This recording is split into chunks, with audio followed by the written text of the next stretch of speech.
The idyllic villages that cling to our coastline. Known for their beauty and serenity. Oh, it's wonderful to see that sailor. Now destinations for our leisure. But once they played a vital role in our history. This is amazing.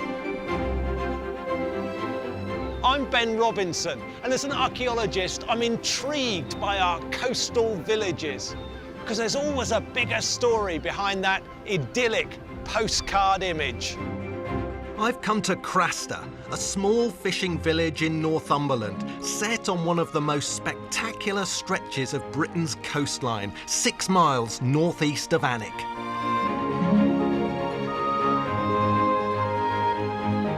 It's a village whose story is dominated by the power of one family who made their fortune from the natural resources here.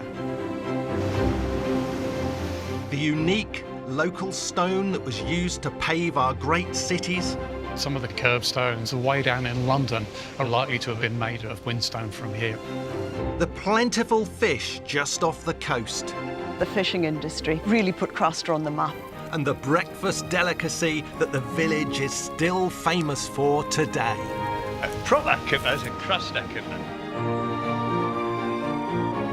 There's a fascinating story to this village by the sea.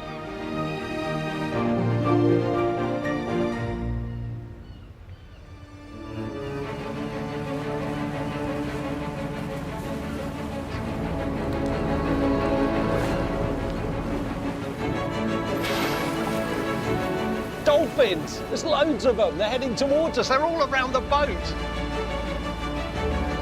Oh, here they come. Oh, wow. Oh, they're putting on a show for us.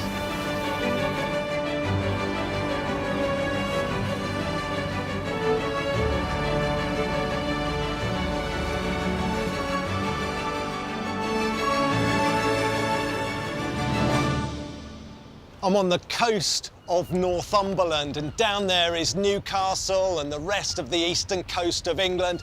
Up there is Edinburgh and Scotland, and I can see Dunstanburgh Castle sitting on its rock proudly over there. I'm getting my first glimpse of the village of Craster, and I can see the older part of the village is clustered around this little harbour, and the harbour is protected by these huge breakwaters or piers. I can see it's very rocky. The rocks come right down to the water. There are very few places to bring boats in safely along this coast. This is one of them.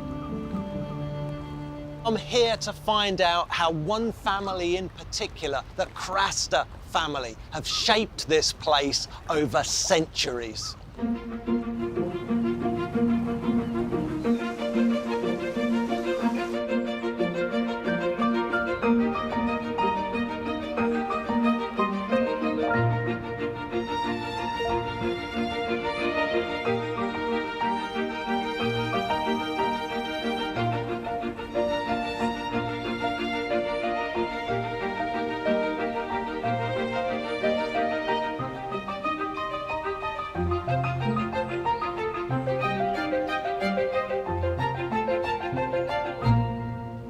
As I start to look around the village, I've noticed more and more of this very distinctive type of building stone. It's a black, brown, grey mix of stones. They're used in loose courses as rubble almost. It's not used in the window heads, in the sills, in the quoins, anything that requires shaping and a bit of detail.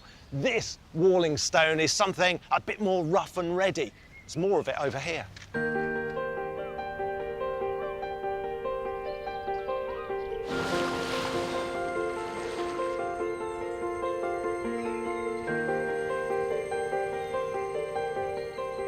Looking at this wall here, the interesting thing is the difference in the stone that's being used. Look at this flat stone here, how sandy and flaky it is. It's probably just been eroded away by the wind whistling round this corner up this street. But the stones around it, this hard grey stone, is not eroded at all. And everywhere I look, almost every building in the village uses this stone as walling.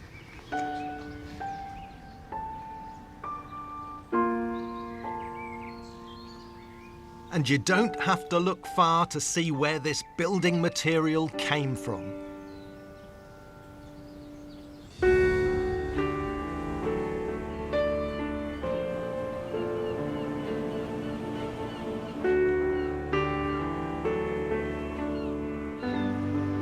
Ian Kill's a geologist who studied the unique rock formation that Craster is built on.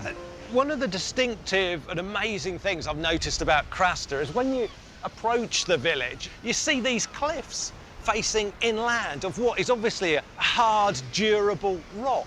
And I understand it's something called the Whin Sill.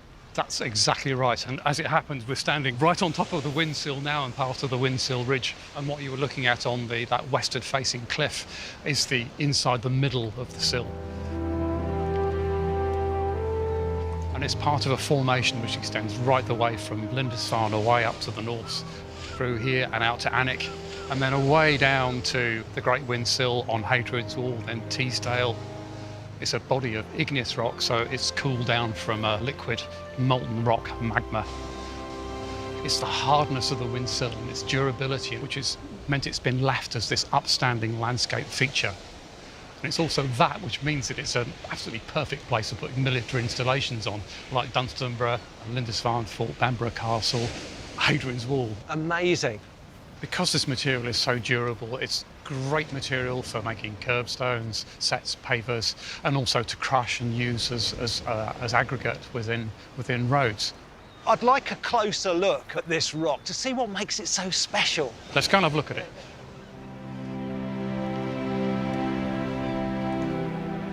Try that. Oh, that is heavy, isn't it? And dense. Yeah. How do you go about working that? Yeah, well, let me give you an idea just how hard it is. Let's pop that one down there. Let me just put these on to make sure that I don't do any damage to my eyes. Yeah, so let's try it gently first. Really not a lot happening. Let's try a bit harder.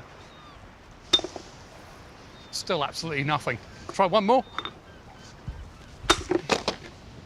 It's hardly dented, really, is it? Just a few flakes coming off. I've noticed a lot of it in the buildings of the village, but does it go further afield? Yes, it got used all over the place, so we know that there's a linkage between here and the pavements that were built out the front of the first Mersey tunnel. We know that it was used in some of the buildings in Leeds and up in Edinburgh, and also that some of the curbstones way down in London are also likely to have been made of whinstone from here as well.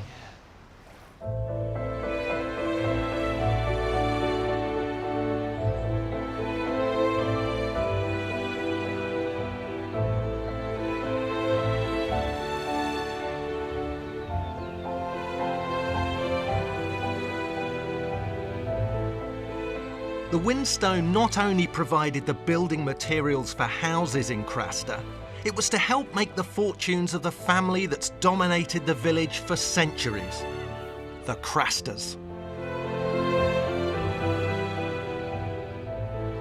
This is their home, and it's partly built out of whinstone, of course.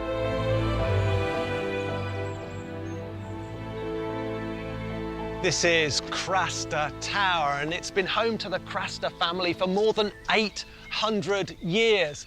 And the part of the building I'm looking at here is very Georgian, very symmetrical, those triangular pediments above the windows there. But this house has a much older history, and I know now why it's called Tower, because at the heart of the house there is a medieval tower, a peel tower. And these are very distinctive features of houses in these border counties, Cumbria, Northumberland.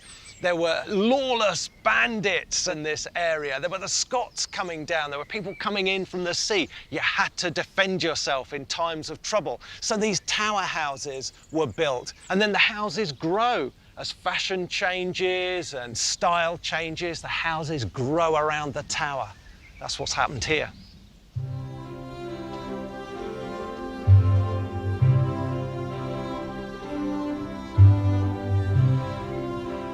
Michael Craster is a direct descendant and lives in the tower.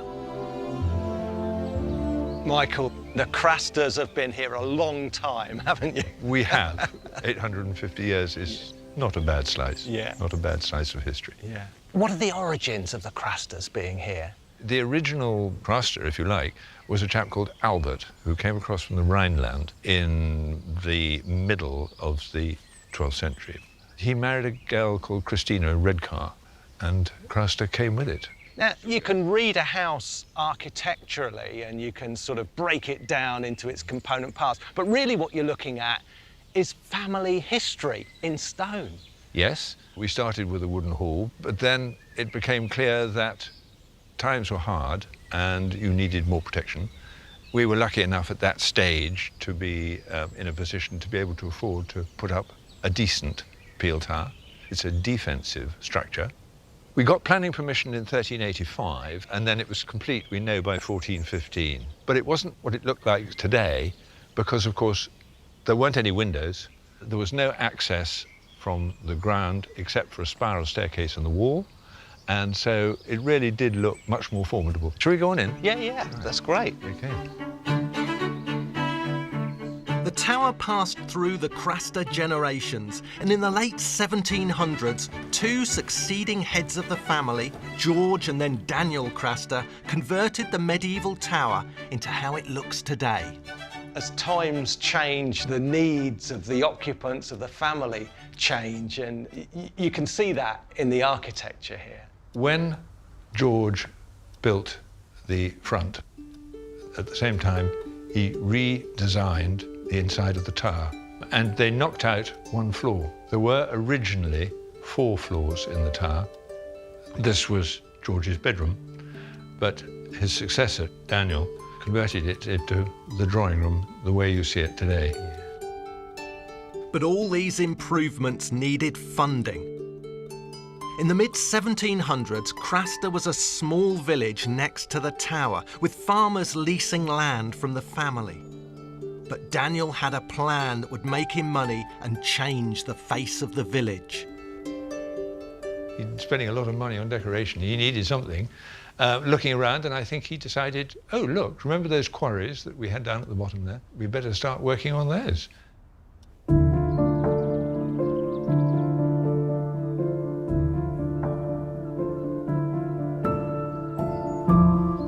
There'd been quarrying in Craster on a local level, but Daniel had plans to turn this into a business of national importance.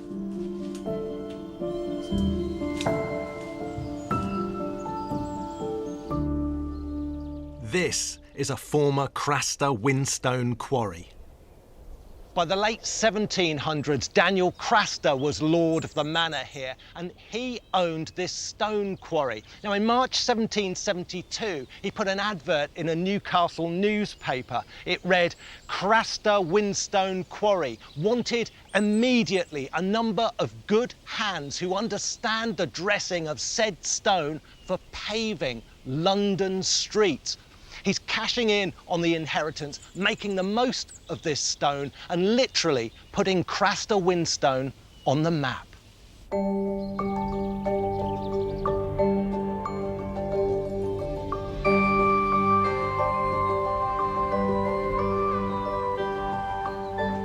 Now, the sign at the entrance says Craster Quarry Car Park, and they're not lying. It's a car park, but it's also a quarry, and I can see the quarry face all around me, this huge amphitheatre.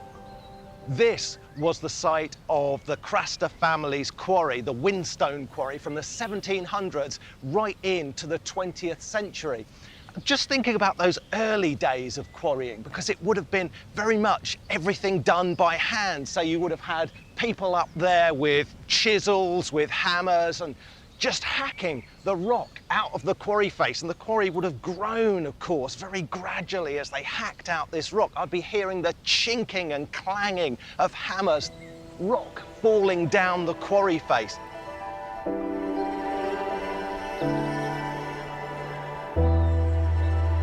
Villager Colin Byatt has researched the history of the men who worked in the quarry. Colin, going way back, it would have been manually hacked from a cliff face. So what we talk about, iron bars, iron hammers? Yes. Oh, that must have been back-breaking hard work. Been then, yes. We've got one story from somebody who said that hard work never killed anybody. And he said, I could name you 6 men who never reached retirement because they used a 14-pound hammer burning their lives out in the quarry. By the 1800s, the use of explosives and machinery in the quarry changed the way they would work. Even when they got the explosives, which they could use to bring it away from the wall, they used very small explosives to shake it and then got down behind it with gunpowder so that it didn't char the stone. And for the people who worked here, there must have been pride in knowledge of how to work this difficult material, how to shape it. Absolutely. The sense that people had was that they were very proud of the whinstone and the men that could use the hammer and shape it.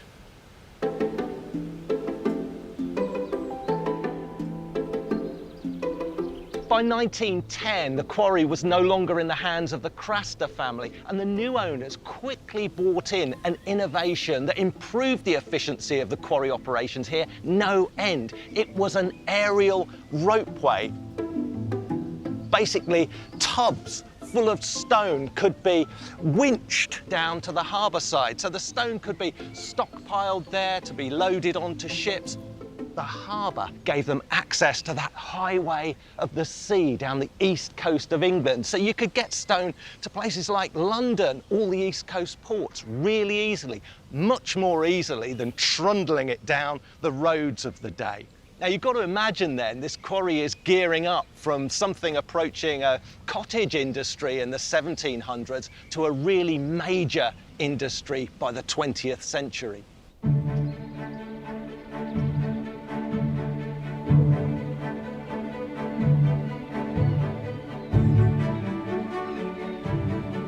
The Craster family was powerful. Nothing shows that better than the empty fields to the northeast of the tower at the top of the hill. This was the site of the original village, until the family decided that it suited them better to move it. In 1784, Shafto Craster became head of the family, and he set about rebuilding and building new structures, such as this one, this huge gateway, and he built in a fashionable Gothic style. You can see it's got battlements, it's got arrow loops, it's mimicking a medieval gateway. He's making a statement, and that's because he didn't only build a school, new cottages, but he moved the entire village down to the coast there. This archway is built on the road into the village, and he's saying, "Welcome to my village of Craster. This is a Craster village." One important reason for moving the village was fishing. Like his uncle before him, Shafto saw money to be made from the natural resources around him. With a growing demand for the herring that was in plentiful supply just off the coast, he decided to relocate Craster closer to the sea. Rosie Robson is a local who's researched Shafto's redevelopment scheme. So this was the original track into the village, and you can see it was all the shale left over from the quarry. It's probably about a foot thick with Old Winston, and it was also very important because it led all the way to the old village, the original Craster. Yes, of course, because Yes. it was shifted down here to be closer to the shoreline. That's right, Yeah. yes. A square of fishermen's cottages was built using whinstone. It's now built over with modern houses. All the fishermen lived in this square here. It would be easy for them to get to and from work because it was a 24-hour job. Something had to be built here in order for the fishing trade to function. It was vital. Before that, we'd been a rural agricultural area, so that was why the village was out there. You would have a feudal system, and these people had to learn new skills for both the quarry and the fishing industry. It completely changed the face of the village. It really put Craster on the map at that time.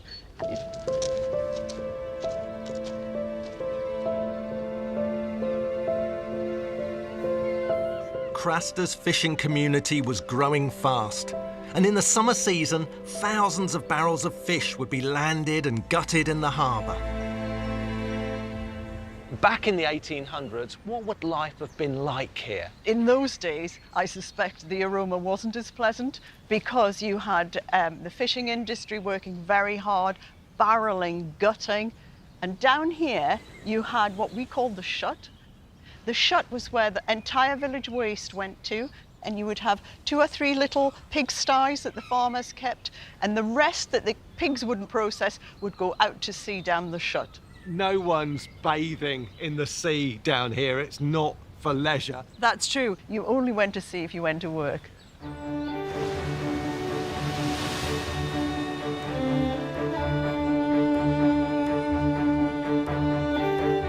Shafto Craster's investment in the village paid off, and in the course of just a few years, Craster was known as much for its fishing as it was for its quarrying. In the late 1800s, Craster village was firmly established down here by the shoreline. And that was largely due to Shafto Craster's building of cottages here, but also the rise of the fishing industry. Now, the scenes would have looked quite different back then to how they look today. This was an exceptionally busy little harbour. The traditional fishing boats, the cobbles, would be going in and out here. The herring fleet would be landing huge quantities of herring. It was reckoned that by the end of the 19th century, over 2,000 barrels of cured herrings every year would be exported through this small harbour.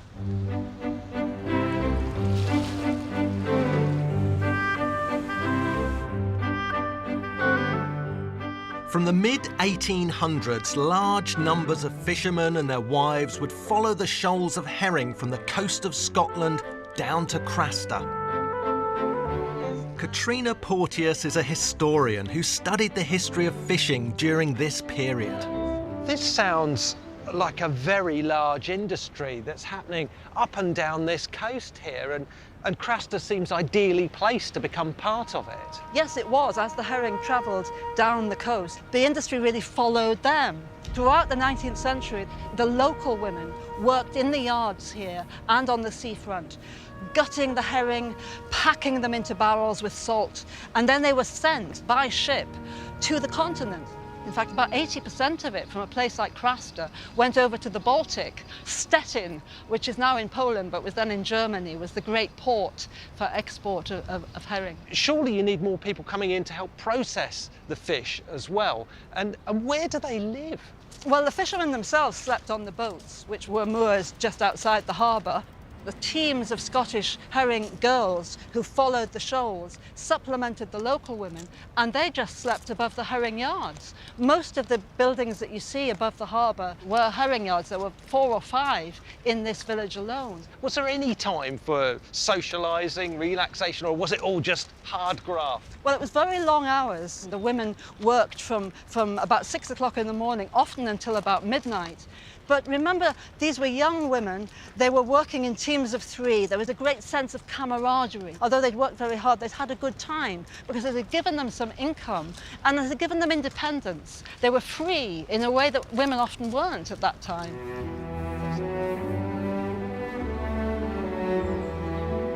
Once again, a Craster saw a business opportunity.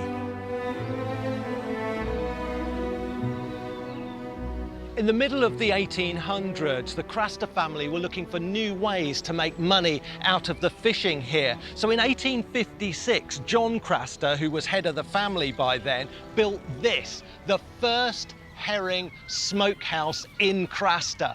This is obviously the original part here, and you can see this history literally dripping from the walls, those decades of smoking. Look at that lovely shutter up there, coated in the effects of smoking. Now, John Craster thought that if he smoked the fish, it would cure, it would preserve for longer. He could ship it further. Now, his hunch paid off because the smokery is still doing what it did back in the middle of the 19th century. It's still smoking herring.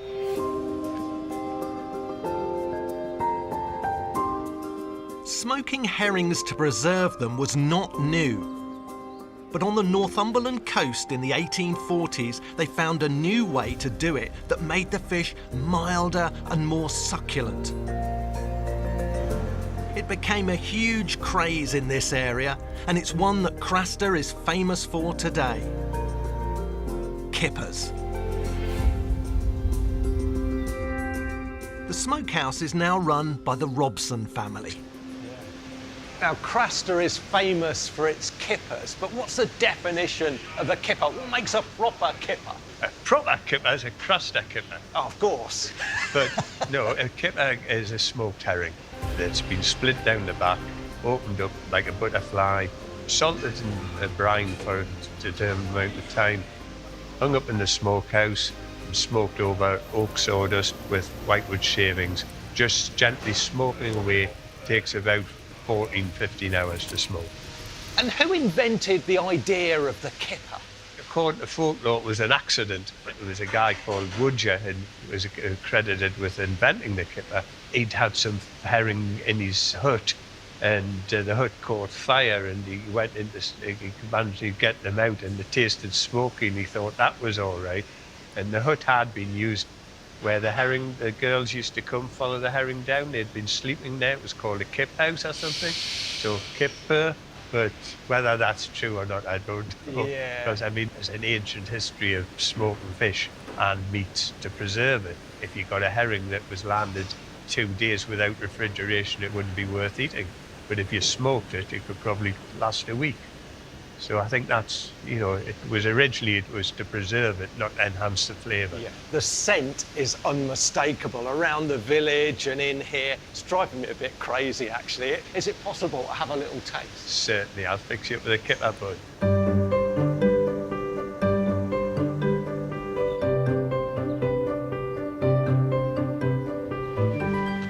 Here we are, Ben, as promised. I'm being waited on here. Yeah, it's unbelievable, isn't it? By the proprietor First time I've done himself. this.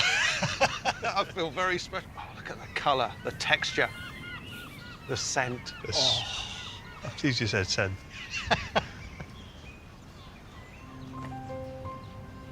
This really is delicious. Oh, that's nice to know. Oh, and it's a delicate flavour as well, isn't it? So pleased you're enjoying it, anyhow. Yeah, I'm a big fan.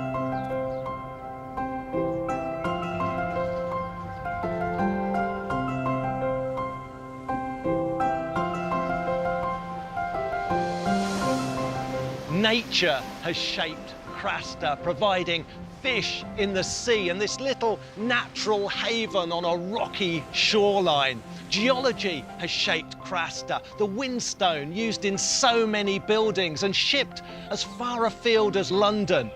But above all, Craster has been shaped by families, and not just the family with which the village shares its name, but the generations of people who have fished, farmed, quarried and traded here.